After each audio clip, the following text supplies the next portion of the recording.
Hello and welcome to Primetime Watchmaking in the News. This is going to be an interesting and rather long one as we will come back on the newsworthy stories of January, and there are quite a few. So off we go with a super rapid video summary of this edition of Primetime.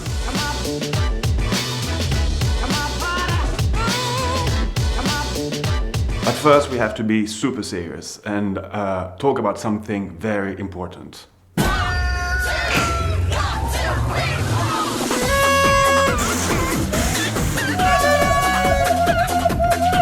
Yes, we finally made it and reached 50,000 subscribers on our YouTube channel, and you can't imagine how happy and proud it makes us feel. Next milestone, 100,000. Let's be slightly ambitious, but at the same time I don't really say when. Well, the sooner the better, or the merrier, I should say. Just a little side story, I was really anxiously waiting to see this magical passage with my own eyes, so I was really hitting the refresh button and checking the subscriber number every 10 minutes.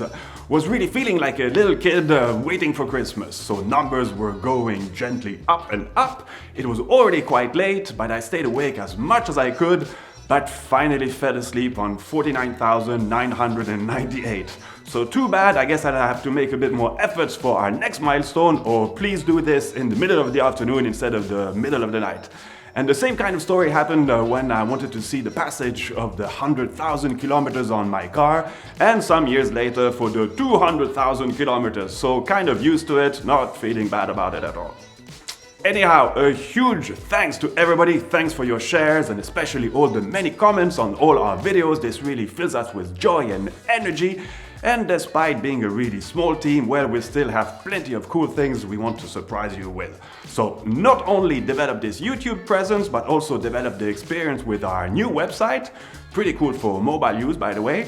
And finally, the launch of our boutique. Well, plenty of stuff on top of extra cool contents. And as a quick reminder, the idea of the boutique is really to help us finance this entire thing, because video and watchmaking, that's really our thing. So we're still transitioning all of our contents from our old website to this new one. It will take us a little while still, but we will then kill this old website and have everything on watchestv.com. And one extra nice little story I wanted to share. Well, the Watches TV was featured on CNN as we co-produce with the famous news channel the coverage by CNN of the SIHH. Yes, that was pretty cool. But enough of this self-congratulation, and let's start with the more fun stuff, and let's talk watchmaking and a bit of watchmaking gossips here and there. Some of you have already noticed, but I'm wearing quite a crazy watch today. Urwerk lent me their very last creation, the URT8, introduced very recently, and celebrating the 20th anniversary of this very original and unique brand. I've been wearing this for a couple of days, and though I have a small wrist, well, it's surprisingly comfortable and light. And as you can imagine, well, it draws quite a lot of attention and questions for this transformer-like timepiece, and I almost feel like a superhero with some kind of, I don't know, secret weapon on the wrist. Da-da-da-da! So thank you, Urwerk, and a happy next 20 years to you. Wish you all the best. I also want to tease you a bit, because in February we'll have a little exclusive for you guys, and we'll talk about the launch of a new movement, something quite revolutionary and totally a new approach to something we like a lot. I'll let you see these next images by yourself, no commenting or details, and you can already ask yourself as to what it could be. So good luck and be creative.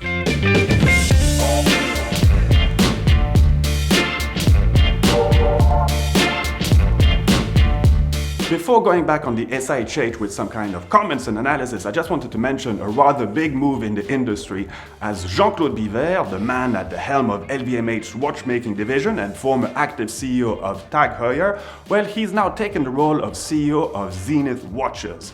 Well, his mission regarding TAG is behind him, with a rather successful repositioning of the brand in terms of more accessible products and a bit of hype around it.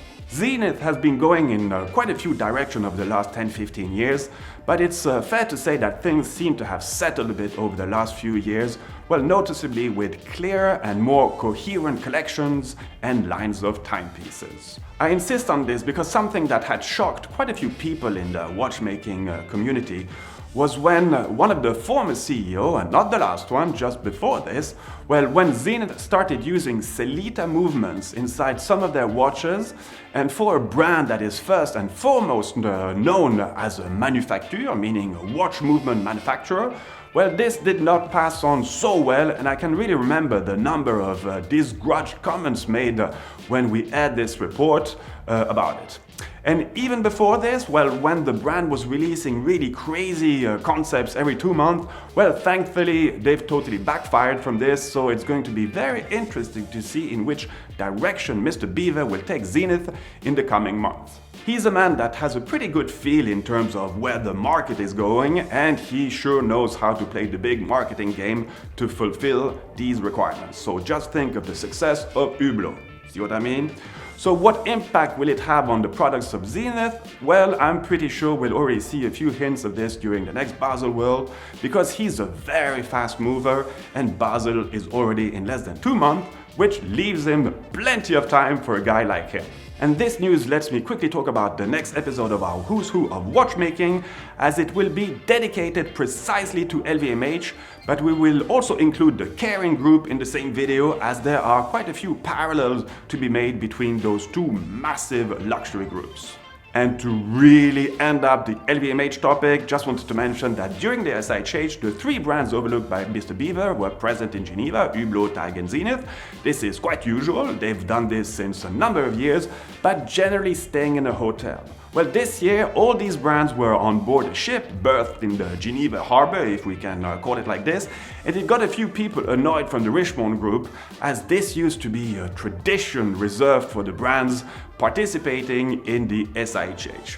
Well, Mr. Beaver, being a rather loud man, said in the local press that at the time the SIHH didn't want to host Hublot, reason why today he doesn't feel bad to do this kind of power demonstration, and ironically it's the LVMH brands that kind of opened up the SIHH by hosting some kind of launch party on the Sunday preceding the opening of the SIHH.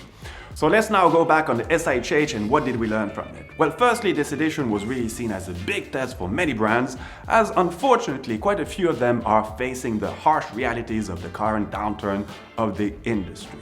We saw more brands coming with more reasonably priced product, more steel versions, and therefore I would say a bit less daring novelties, but sometimes simply clever ones. I'm thinking, for instance, of the Drive Moon phase, or the relaunch of the Panthère collection for Cartier, the relaunch of the Laureato for Girard-Perregaux, the steel version of the Tonda 1950 by Parmigiani, the 3-hand offshore diver for Audemars Piguet instead of the chrono version presented last year, Ulysse Nardin with a reasonably priced tourbillon, and we can obviously trust them in terms of not taking too many shortcuts while doing this.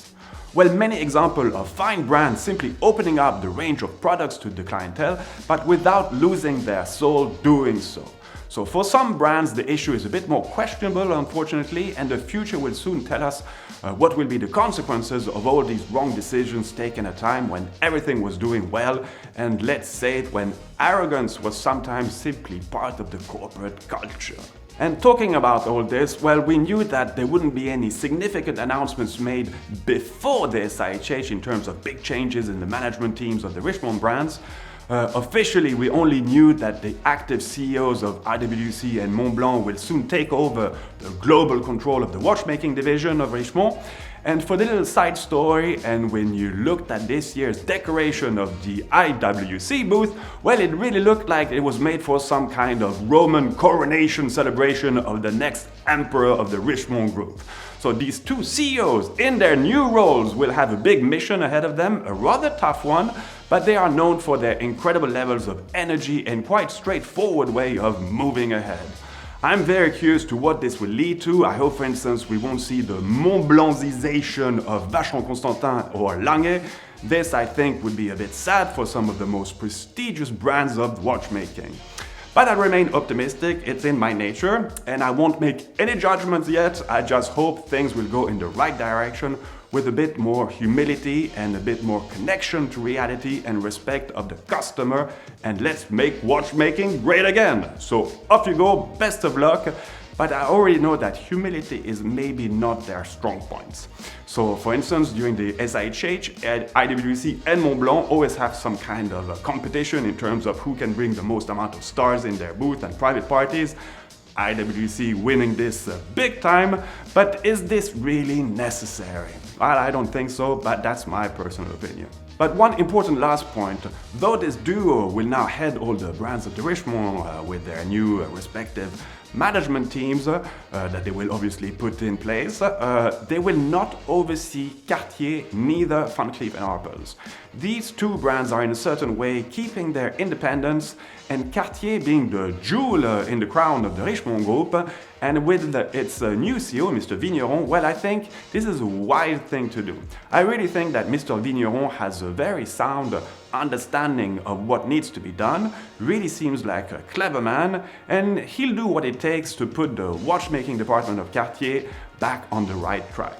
So don't get me wrong, Cartier has developed some incredible and complicated timepieces over the last 10 years. I'm very respectful of this, but it was simply not corresponding to what the market was asking for.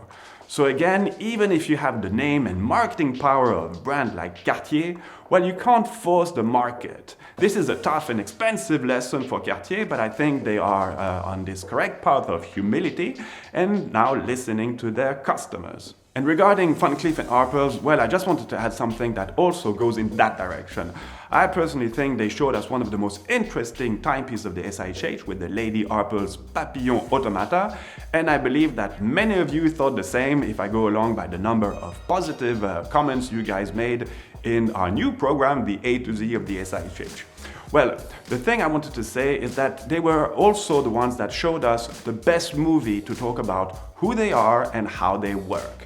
Often the brands present the SIHH show us some kind of Hollywood production movies, often with 3D and Pirates of the Caribbean type of music, well, you know the one. Well, with Funcliff, and to talk to us about their larger size Fée Ondine Automata, well, they showed us a movie that I really appreciated as it placed the artisans and the craftsmen at the very center of it. Humans at the center. And these guys are not all working directly for Funcliff. They didn't try to make us believe they were all employees of the brand, meaning that this in-house speech we hear all the time and which is not, necessarily relevant. No, they were transparent that they work with the best in their sets of competencies, and this is absolutely fine and honest.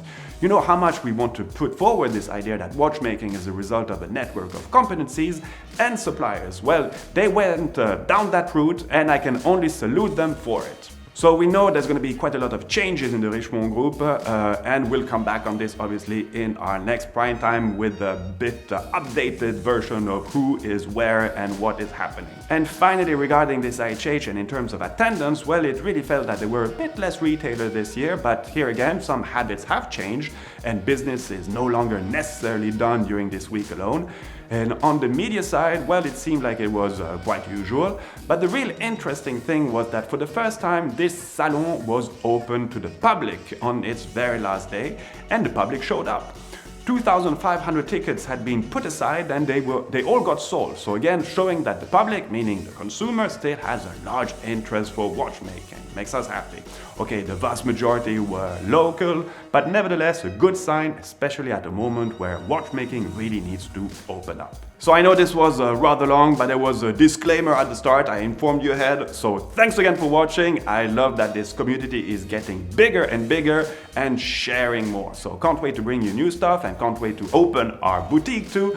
Remember, the address is at watchestv.com, as simple as that. All the best. See you soon.